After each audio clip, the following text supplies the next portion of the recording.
ये देखें, मैं कपड़े, चप्पलें, चूड़ियाँ सभी कुछ खरीद के ले आई। अम्मी के यहाँ से वापसी में होती हुई आई। उनकी तरफ की मार्केट में मुनासिब दाम में चीजें मिल जाती हैं। अरे बेगम, चूड़ियां तो भरी पड़ी हैं तुम्हारे पास। फिर तुम इतनी चूड़ियां उठा के ले आई। अलमारी में ढेरों ढेर कपड़े पड़े हैं, फिर तुम मजीद ले आई। मेरा नहीं ख्याल कि अब तुम्हारी अलमारी में कपड़ों की मजीद जगह होगी। अरे आप तो बस मेरे पीछे ही पड़े रहते हैं। अभी अगर ये कह देती कि अम्मी ने सारी चीजें दी हैं तो ठीक रहता। आप तो नाशुक्रे हैं, नाशुक्रे। इसमें नाशुक्र होने की बात कहाँ से आई?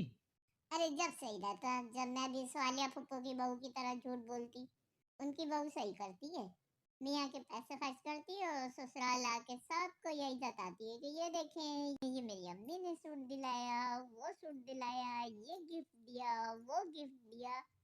इतना कौन देता है भाई कि बेटी हर फेरे में मैके से कुछ ना कुछ लेके आ रही होती है। जिनकी कमाई आ रही होती है ना, वो भी इतना नहीं करते। पैसे मियाँ के, नाम मैके का। इसको कहते हैं बीबी की जूती, बीबी का सर।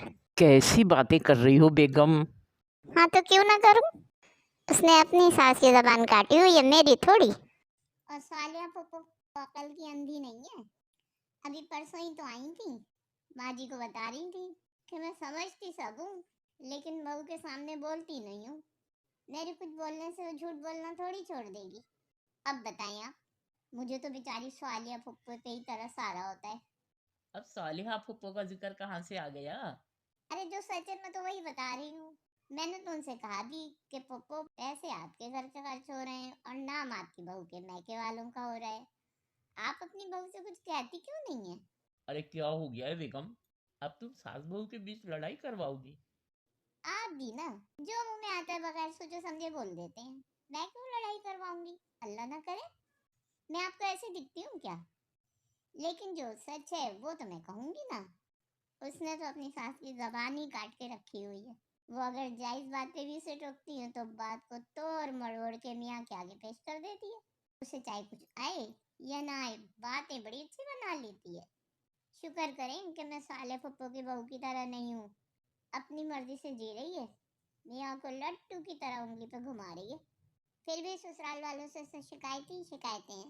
सास की मजाल नहीं है कि उसकी बात भी किसी के सामने रख दें। मियाँ का दिमाग चढ़ जाएगी शिकायतें कर करके। और अम्मा बेटे की वजह से चुप हो जाती है कि जाहिर है भाई, जब वो उनके बेटे का दिमाग चाटेगी तो टेंशन में तो उनका बेटा ही आएगा ना। शुक्र करें, शुक्र कि मैं सवालिया पप्पो की बहू जैसी नहीं हूँ। वो कितना कुछ गलत कर रही होती है फिर भी उसका मियाँ उसे कुछ नहीं कहता।